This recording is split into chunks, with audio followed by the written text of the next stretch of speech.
เปียกเบิดเลยสองใครต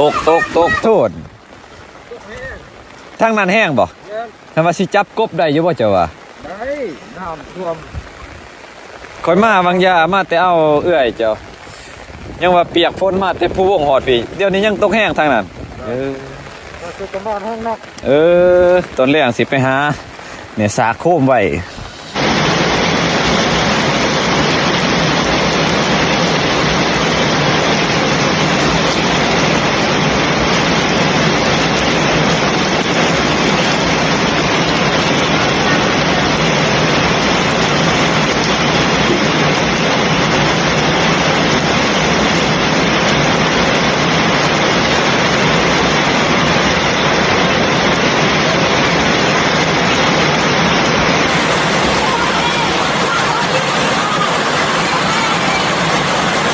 ที่27เดือน2หรือว่าเดือนกุมภาฝนตกเอาแท้เอาว่าพี่น้องอยู่บ้านเฮาคืนนี้กระตกแล้วก็ตอนเช้ามื้อนี้กระตกแต่เช้า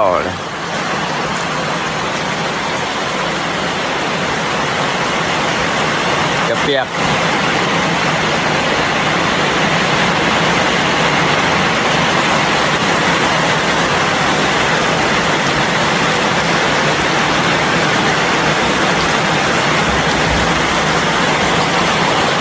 เปียกฝนนี่มาแต่เอาน้องเครื่องยังก็เปียกเบิด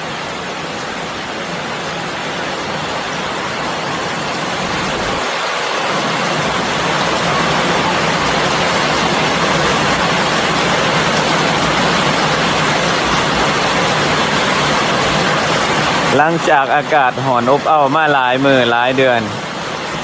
ก็มื้อนี้แหละพี่น้อยมีฝนตกมา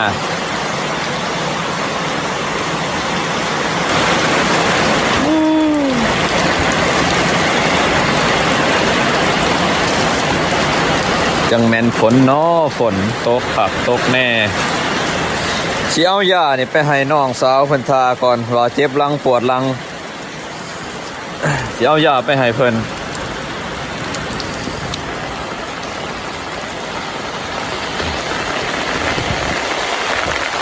มีลมพร้อม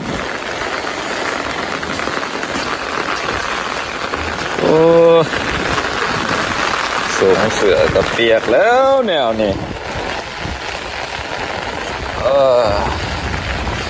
น้ำนี่ก็ไหลเลย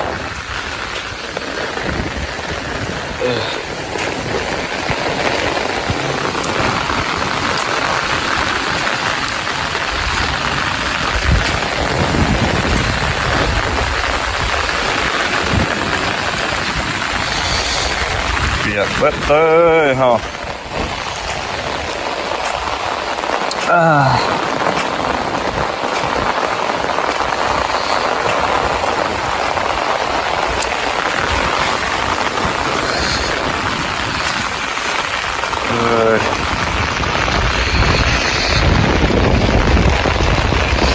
คือแบบลมพายุเลย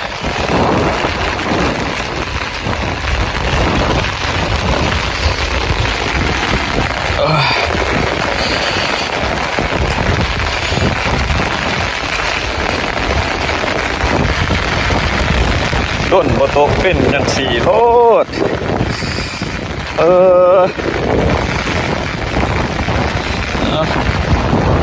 ส่งเสือเปียกบ่ไหวส่งเสือเปียก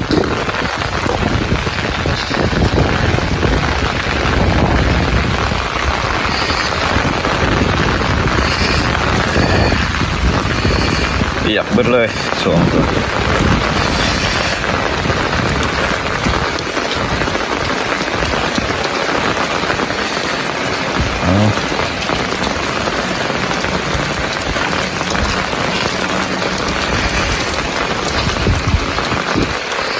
โอ้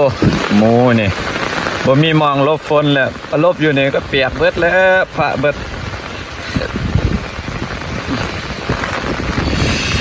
เออเพื่อนนะหอดฝนตกจังสิ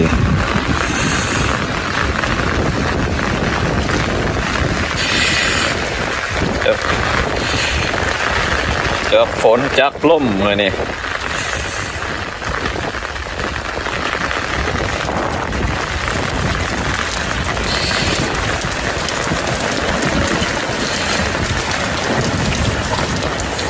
โอ้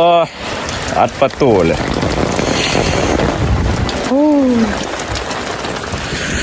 จักฝนจักลมมาฟ้าห้องตึมเลยเอ้ย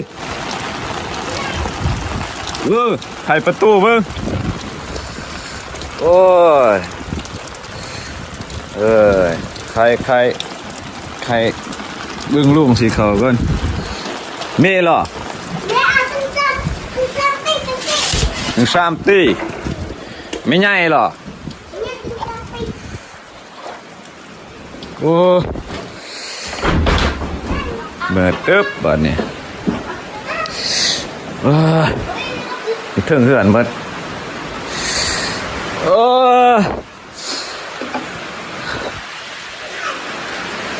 มิกเฮ้ยมิก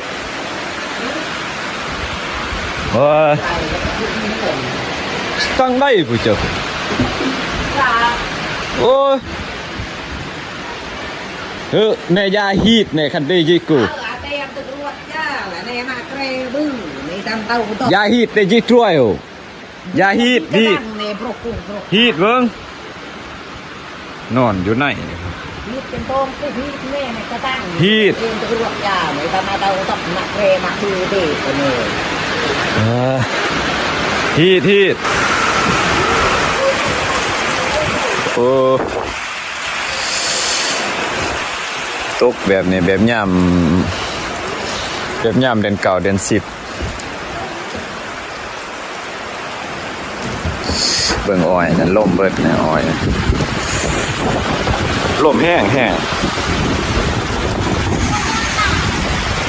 แบบย่ำเดือนเก่าเดือน10เลย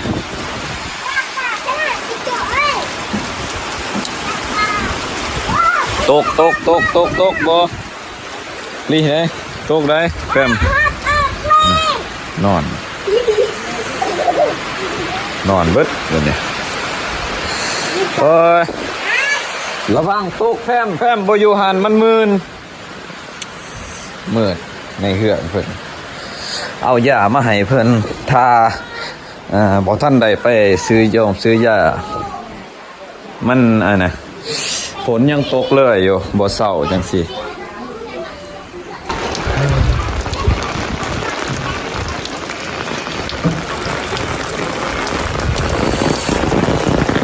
น้ำสำหรับเดือน6อันนี้ขนาดตกเดือน2เลยเนี่ยซ้ำนี่แต่ว่าตกเดือน6นี่สิซ้ำได้เบิ่งน้องน้ำอันนี้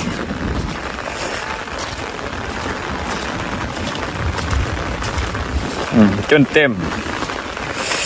ผักบุ้งเนี่ยก็คือสิเกิดอยู่ดอกเพราะว่ามีน้ำเลยเริ่มมีน้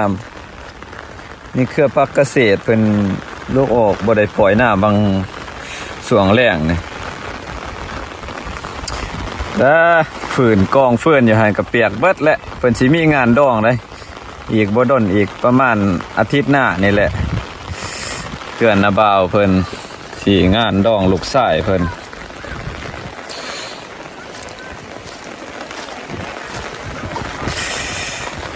เขามาแต่สวนอ้อยแหละเขาบ่ได้ตัดอ้อยมาเบิดเลยได้แต่สวนอ้อยวันนี้พูดบักเวอร์แม่จะมาแล้วเวอร์มาแต่สวนอ้อยเลยพวกเขาเลิกเมื่อเพราะว่าฝนตกเด้เขาออกเมื่อเบิดบ่ได้ตัดอ้อยโจ๊ะเพราะว่ามันตกเบิดเมื่อฝนน่ะฝุ่นช้างฝุ่นเหมือนเมื่อเบิด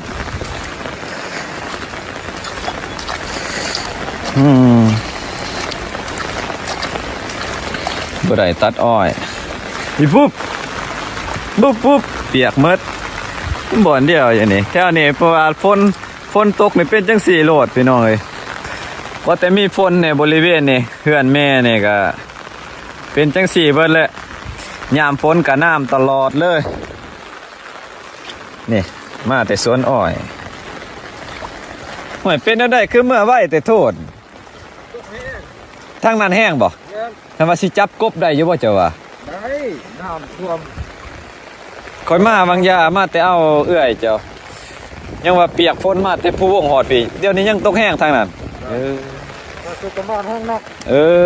ตอนแรกสิไปหาเนี่ยสาโคมไว้ฝนตกแห้งโพดพี่น้องไอ้กรรมกรเขาเมื่อเบิดเป็นขุดหลุมในน้ำอยู่ป่ะโอ้มีน้ำขังน้ำอยู่บัดนี้ติดเหนียวแล้วบ้านเฮาฝนตกก็สิประมาณนี้เลยแรงนี่ไม่แต่หาอยู่หากินหาจับกบจับเขียดก่อน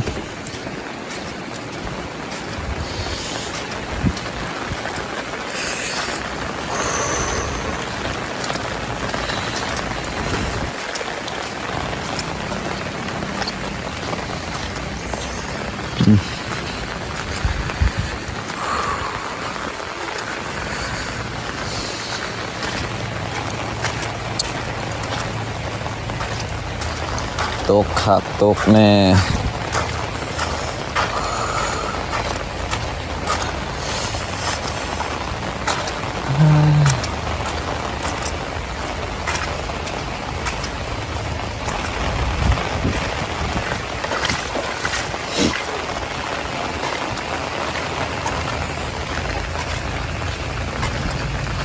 สิไปใส่กันยากเลยพี่น้องคันมาส่วงฝนนี่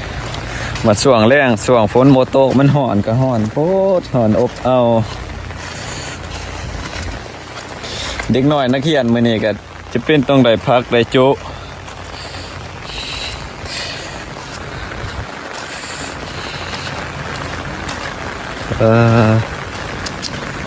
นักฝนสามยามเดือน6ตกอีหลีรอตกบ่หยุดในน้ำมาแต่อันนี้ก็โอ้โต้งไหวเนี่ยคันโต้งใส่อันนี้ได้ร้ายได้เป็นกระพุ้ยได้เนี่ยคันโต้งไหวนี่หลายมากเลยโยดลง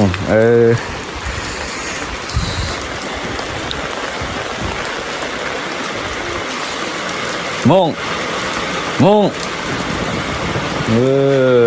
อีหยังอันน่ะฮะขึ้นนี่เลยบ่มีอันน่ะสวยบวงมันคือสิตกอีกด้นแหละเป็นจังซี่นี่บ่เศร้าง่ายเลย